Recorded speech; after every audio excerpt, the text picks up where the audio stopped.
Hi, everyone. My name is Sunny Jain, CEO and founder of Flore Clinical. Very excited to present to you today the microbiome in health and wellness and walk you through some of the key components and findings related to the microbiome and how microbiome analysis and gut health analysis inside of your clinic can be very useful for your patient population. I have with me, joining me today, Dr. Aubrey Anderson, our scientific liaison at Flore Clinical. She has a wealth of knowledge in reviewing microbiome reports, tens of thousands of microbiome reports. Our database at Flore Clinical houses over 40,000 metagenomic profiles, all at the fingertips of Dr. Aubrey Anderson to assist with report interpretation, and she's going to walk you through some of the finer parts of the reporting. Today, we're going to walk you through not only microbiome interpretation and test results, understanding the components of our flagship product, GI Serenity, short-chain fatty acids, the gas producers, the pathogens, but we're also going to share more on how we create that really strong patient engagement through our eHealth platform. And then specific case studies where GI Serenity has been helpful both to the clinician and to the patient, and how we complete that loop in manufacturing custom microbiome modulating solutions, your polyphenols, your resistant starches, your oligosaccharides, and putting those together in a meaningful way to drive a beneficial shift of your gut microbiota. Now, your body is composed of trillions of human cells, and every one of those cells contains its own DNA. But from a human cellular perspective, each of those cells and the human DNA contained within them is identical. Over 30 trillion human cells have identical DNA across the cells. That's what makes you, you, and all the biology and footprint of that information. Now, interestingly, we've found that your body is composed of trillions of microbial cells. Some used to say it was 1 to 10. It's now well understood that this is more 1 to 1. So an equal number of cellular representation of your body are actually microbial cells, 30 trillion microbial cells.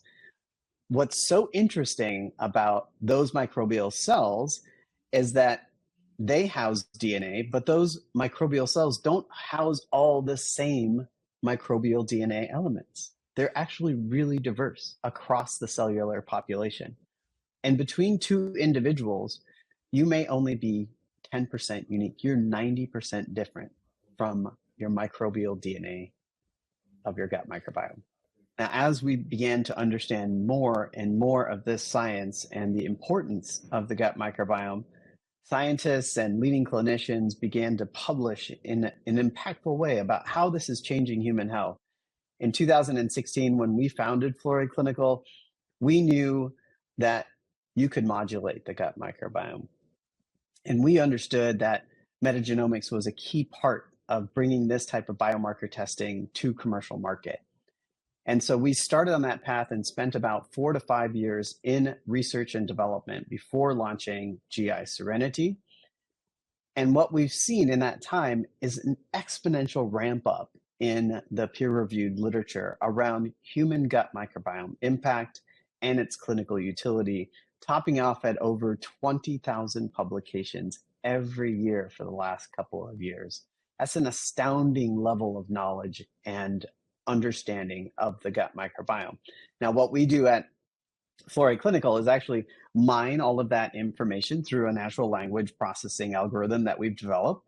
And we can take that peer-reviewed literature, which could be potentially impossible to review 20,000 peer-reviewed literature in 1 year, and extract all the text and information and tabularize that and make that simple for our database to be able to understand the most impactful areas that are coming out related to microbiome science. And what we found is that from birth all the way through later in life, there are aspects to our wellness that are correlated, associated, or even directly tied to the microbiota that are living inside of our intestinal tracts. And we see this not only in gastrointestinal issues which is expected, but we see these in areas as broad as the gut skin and acne and the gut allergies, immune system connection. We're finding more and more science related to obesity and metabolic health, the gut-brain axis with depression and autism.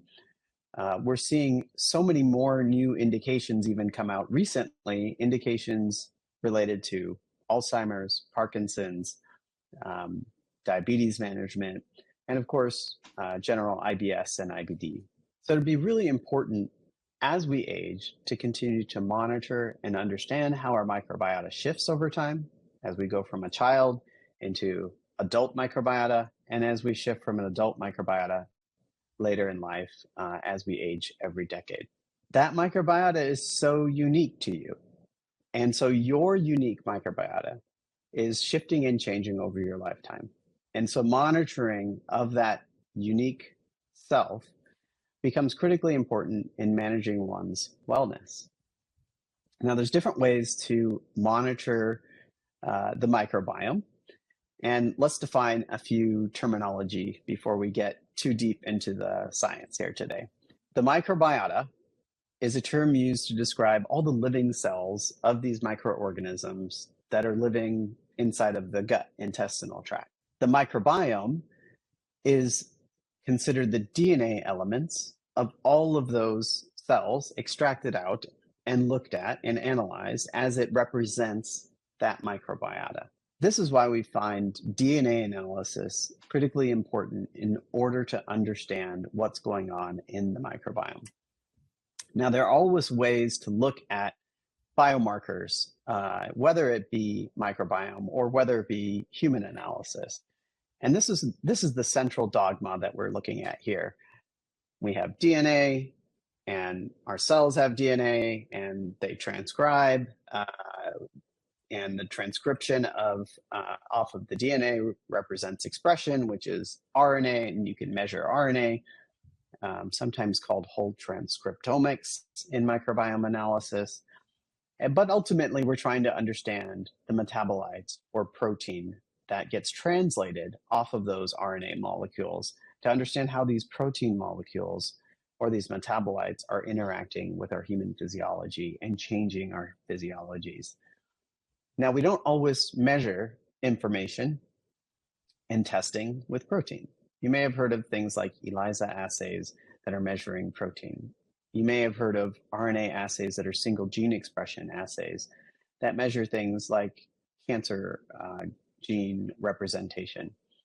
But we measure DNA, the most stable of these molecules and the most easily to be able to detect, because it's isolatable, it's reproducible from an analysis perspective, and it has the robust clinical criteria to constitute acceptable clinical biomarker for future use. Now, it would be wonderful to analyze all of the human transcripts of our body at all times to be able to understand it. Unfortunately, the technology is just not there. It's not currently utilized in a broadly adopted sense of people measuring their own human RNA and their entire human RNA transcriptomics. We think it's wonderful research. It's got 10 to 15 years to go. We're excited for this field and we hope it continues to advance. Metabolomics, or the protein types of analysis, falling into a similar type of boat. Trying to analyze all of these metabolites all at the same time can be very difficult to achieve clinical sensitivity and specificity. And as that technology continues to evolve, we'll begin to see more progression in protein analysis. We're very excited for what the future has for transcriptomics and metabolomics, but let's start where we know quite a bit. In all of those publications that I was referring to previously, majority of those are isolating and looking at the DNA of the microbiota. So our understanding and clinical utility really comes from the analysis of DNA and leveraging that into clinical studies and clinical meaningful reporting. Taking a look at our history of how we got this exciting test to market, in 1977, we used to be able to do things like 16S and 18S analysis These are small little regions of the bacterial genome that you can design PCR primers for, amplify off of those regions, and be able to determine the taxonomy, the identity of that microbe or which organism it is. Now, it was generally done one by one at that time, and we've had evolving technology that allows us to now do this in a broader parallel sense. In PCR innovation, we're able to identify targeted microbes very quickly. And then by 1992, qPCR began to become a commercialized type of tool where we're starting to look at fluorescence coming off of the amplification and using that laser technology or light technology to read off of that fluorescence and understand down to very sensitive levels of detection what elements of DNA or RNA are present. But again, amplifying off of a genome structure. And every time we amplify, we're going to begin to create a distortion, similar to a mic and a speaker. In between, you have an amplifier to help propel that, that audio through that microphone. But in that propelling of that audio, you create a distortion of what comes out of the end speaker. Now, we've made speakers as good as we can make them, but and we've made PCR as good as we can make it. But there is that distortion that always exists, and it essentially creates bias. These primers are coming down, binding to the genome, and then amplifying select regions where the primers have the best homology and just selectively amplifying that region. And that may not be the specificity that you're looking for, and it may be variable between time points and tests. And hence the advent of whole genome sequencing.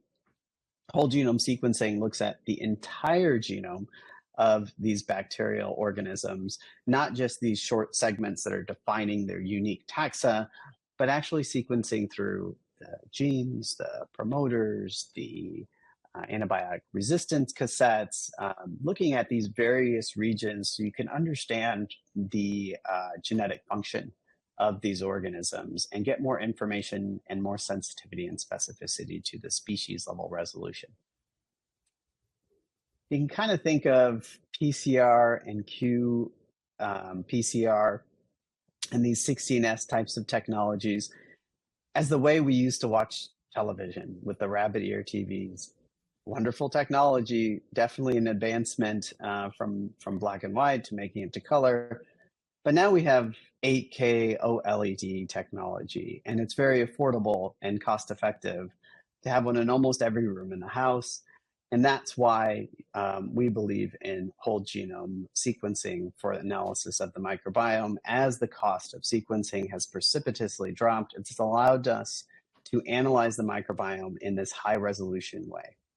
So now that we've established the different types of biomarker testing that make microbiome analysis clinically important, how do you actually determine which solution to utilize and why you should consider custom solutions over the one size fits all? Some of the conditions that we've mapped early on from the scientific literature, but also now mapped in our own proprietary database that individuals and patients are utilizing gut microbiome testing for include chronic gut issues. So these could be things where you see cyclical occurrence of inflammatory microbes continuing to come back.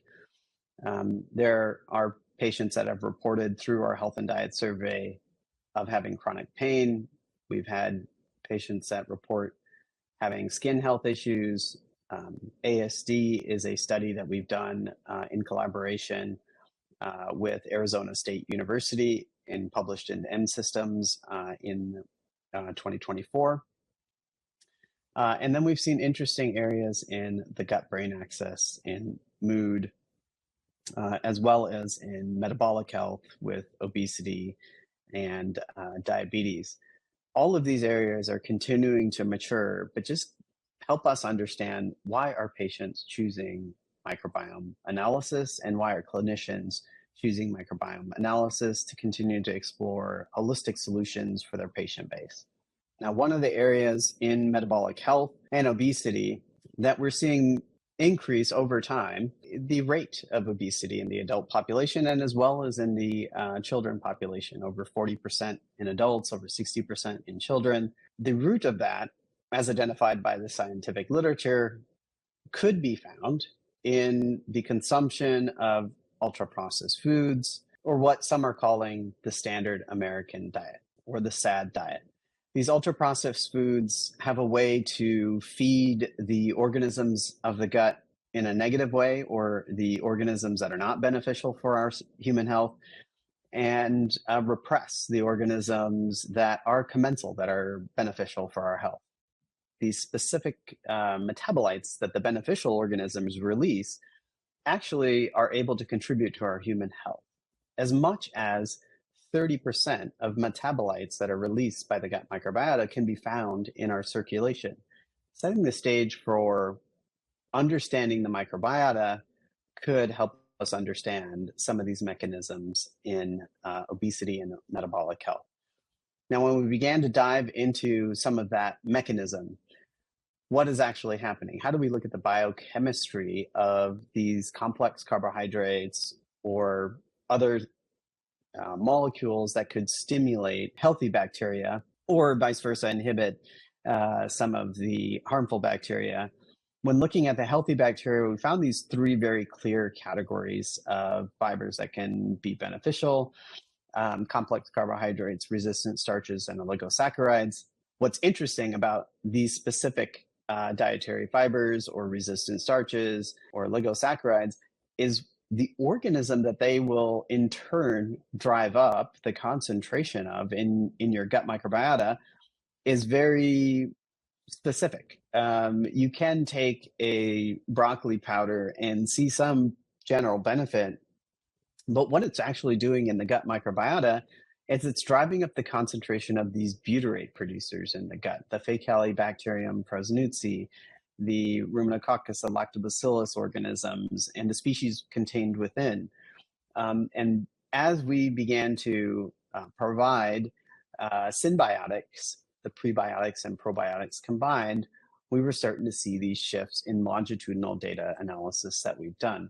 And that mirrors very closely to the healthy diets that nutritionists and doctors have been recommending to us, where we need to implement more of these nutrient-dense healthy greens, these legumes and other whole grains into our diet, perhaps thinking that they were feeding our human cells, but what has in turn, in part, been found to be feeding the other half of our cellular mass, our microbial self. And the same goes for resistant starches.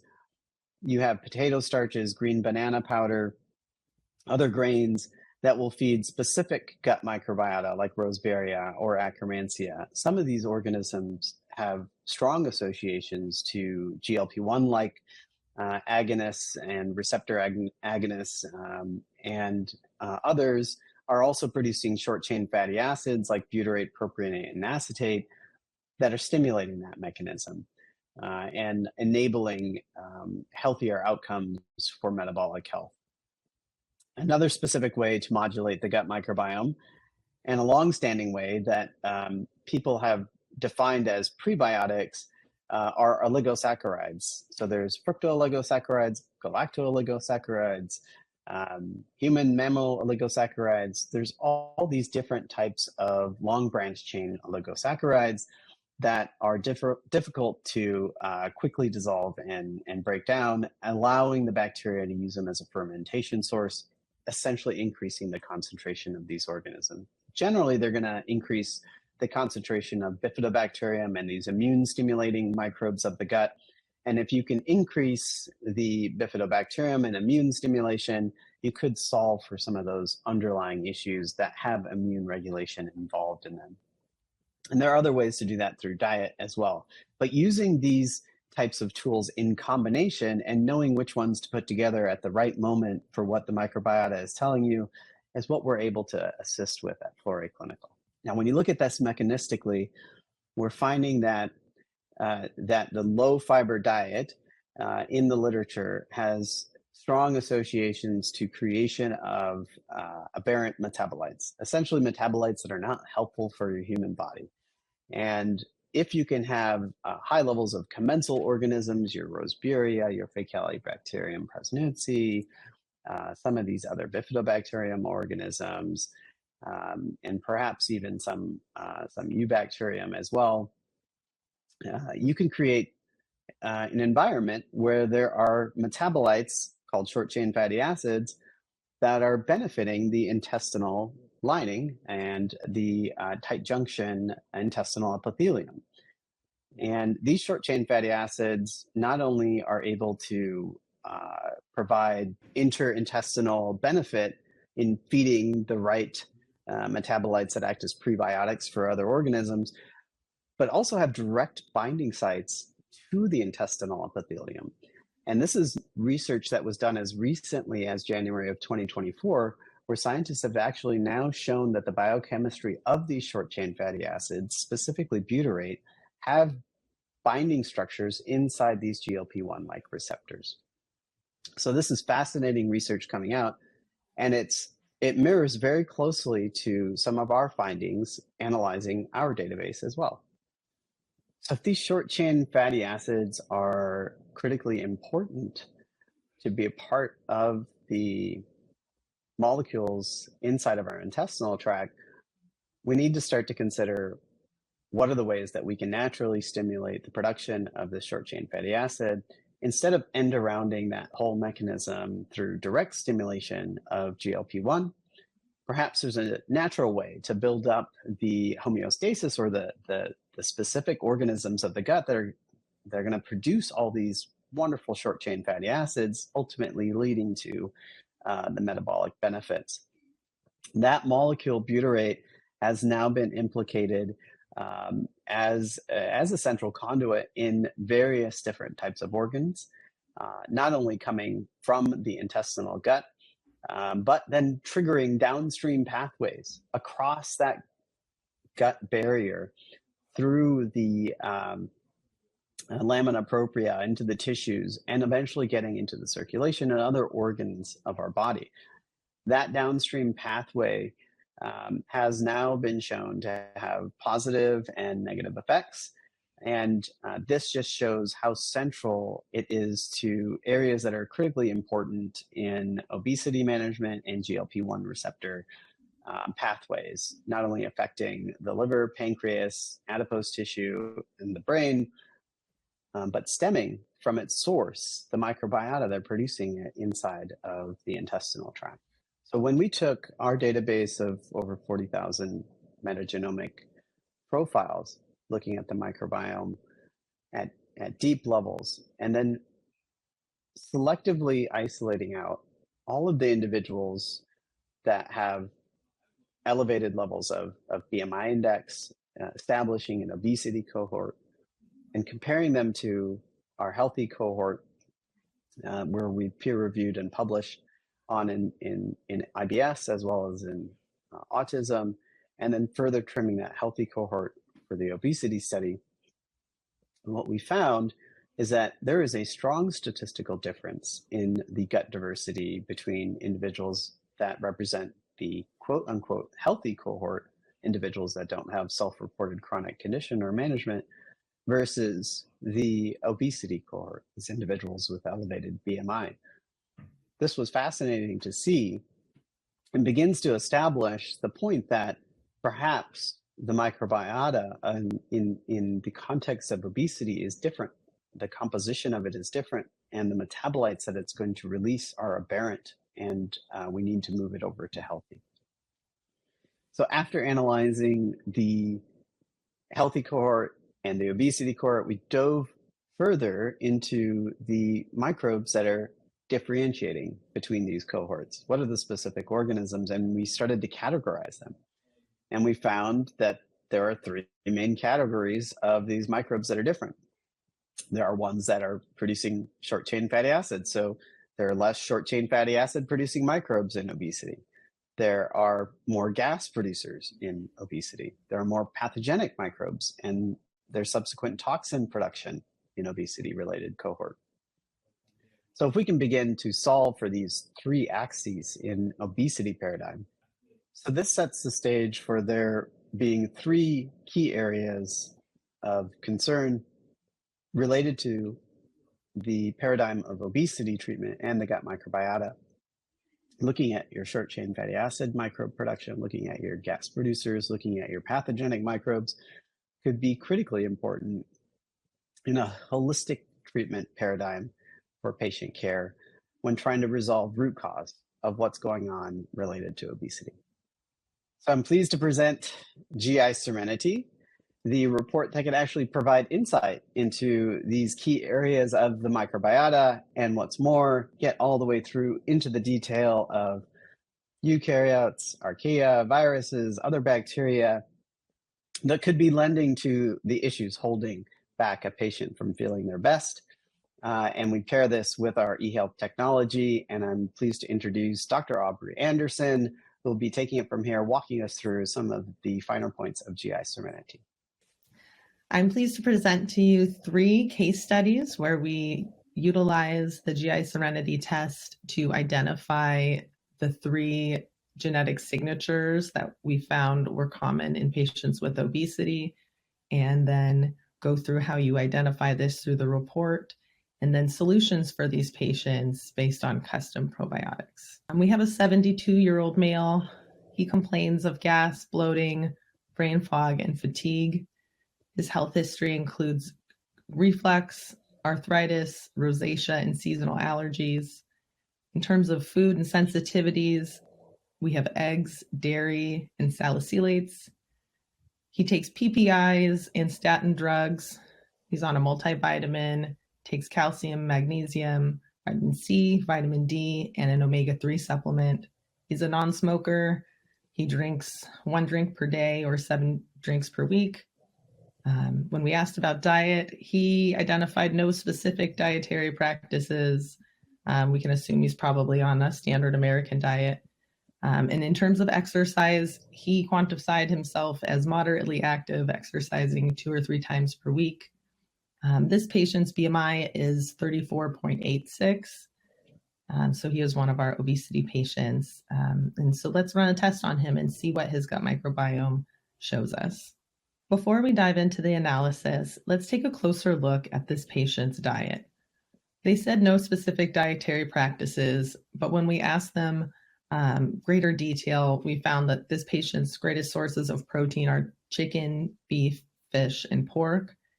They eat green vegetables every day, several times per day. They also eat saturated fats, and these could be animal proteins, fried food, dairy, coconut oil, pastries. He's eating those several times per day. Unsaturated fats, he's only eating a few times per week.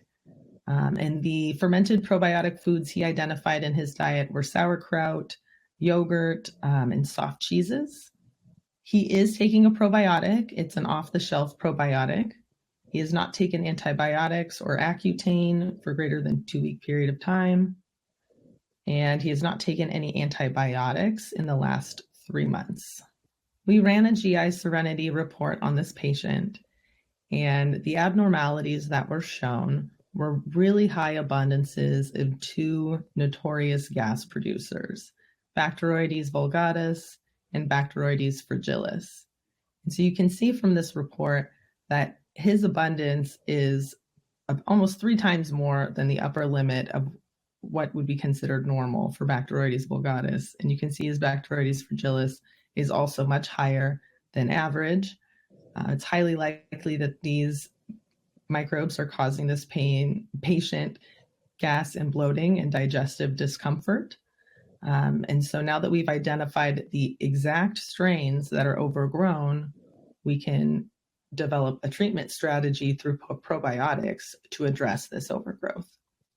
With this patient's test results, our formulation scientists were able to put together a custom probiotic formulation specifically designed to help this patient reduce some of those gas producers by introducing competitive strains that help reduce the numbers of those Bacteroides vulgaris and Bacteroides fragilis.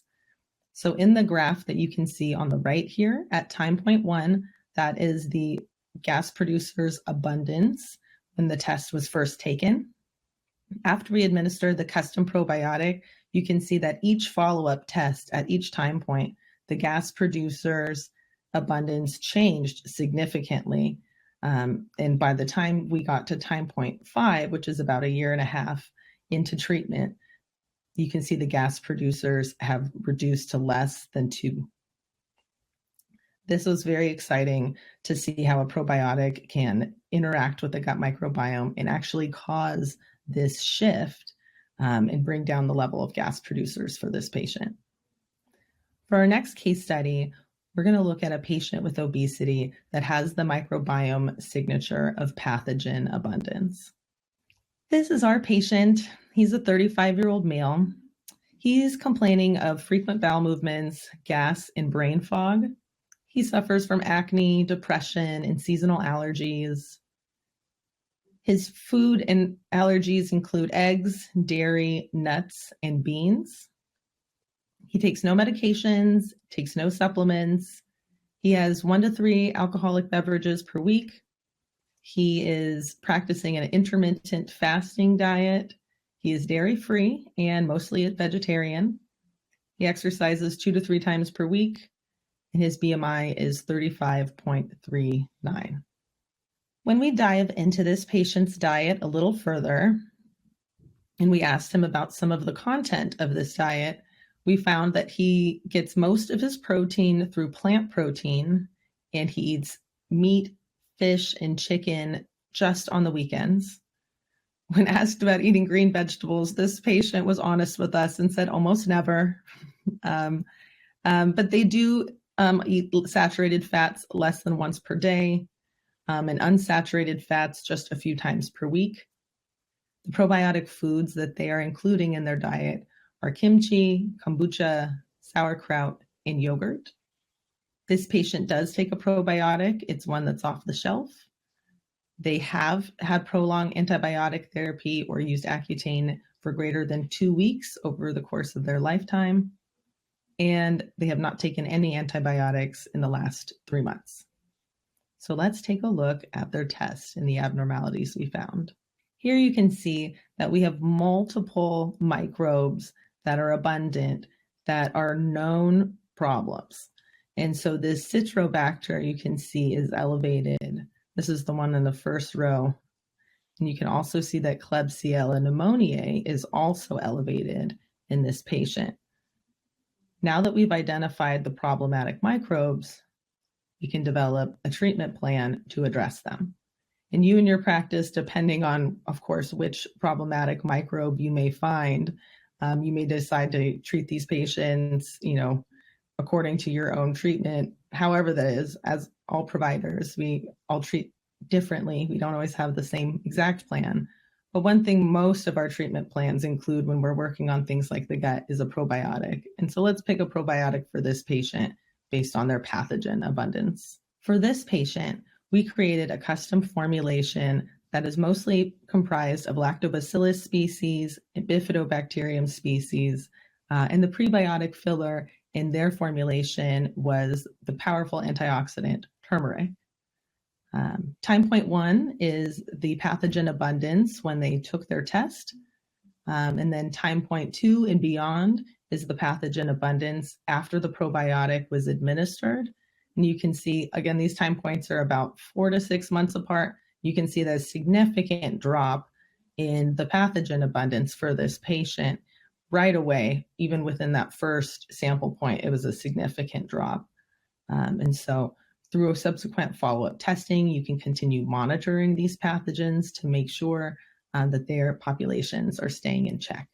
For our third case study, let's take a look at a patient whose GI Serenity report shows low short-chain fatty acid producers. Here is our 47-year-old female patient. She is suffering with heartburn, constipation, frequent diarrhea, fatigue, and brain fog.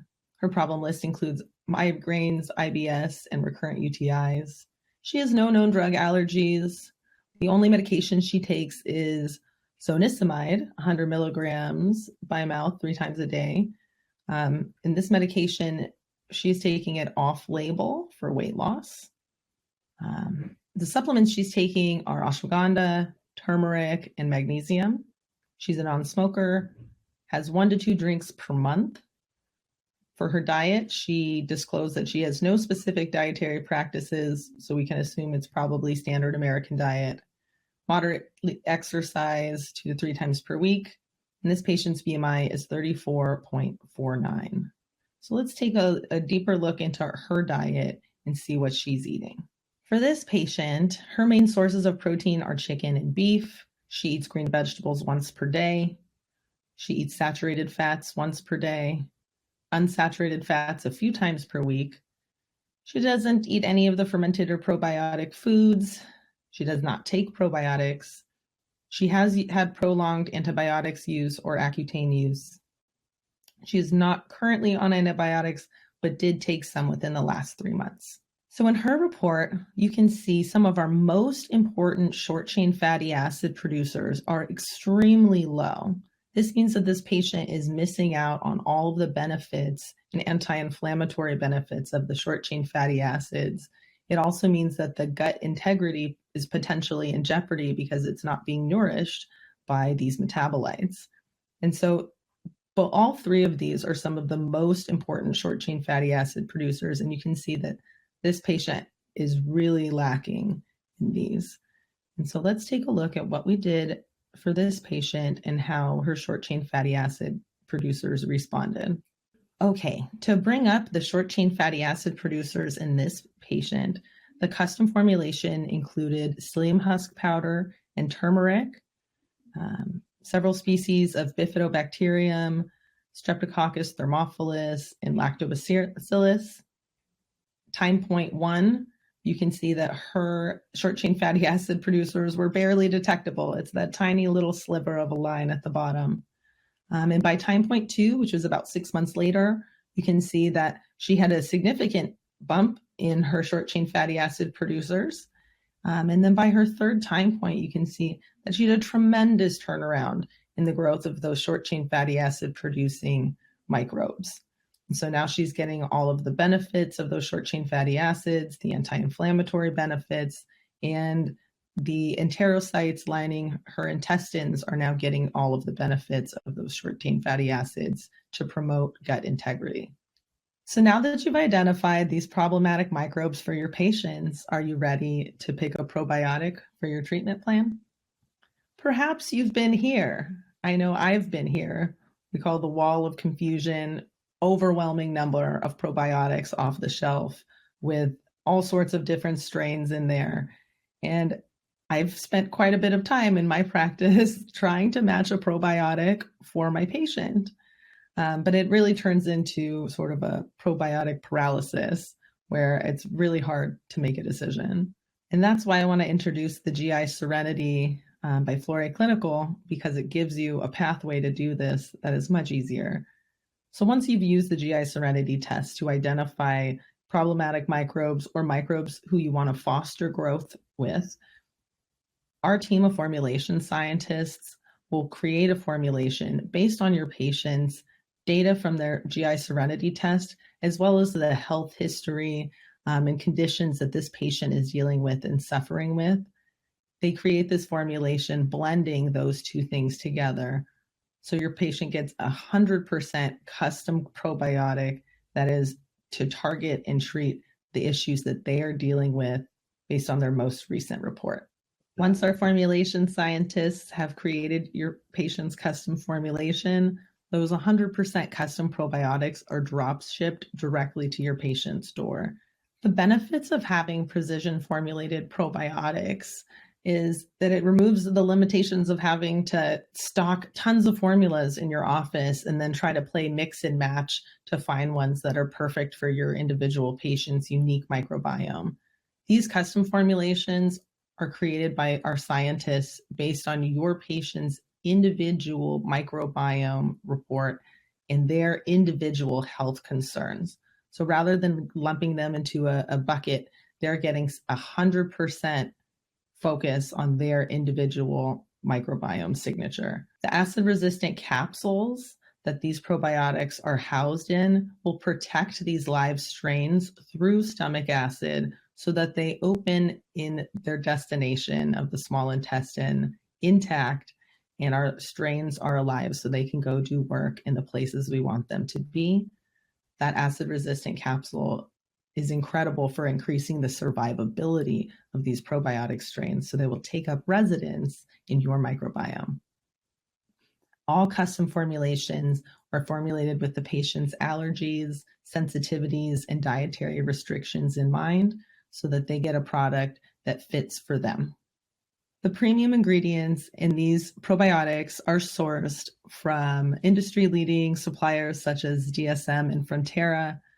To ensure the highest quality in these ingredients, all ingredients are stringently third-party tested to make sure that they are acceptable before we use them. We are a UL certified facility that does this third-party testing. This testing also includes checking for things like heavy metals and contamination. We also do our own DNA strain verification to make sure that the strains that are going into the probiotics are exactly what they say they are.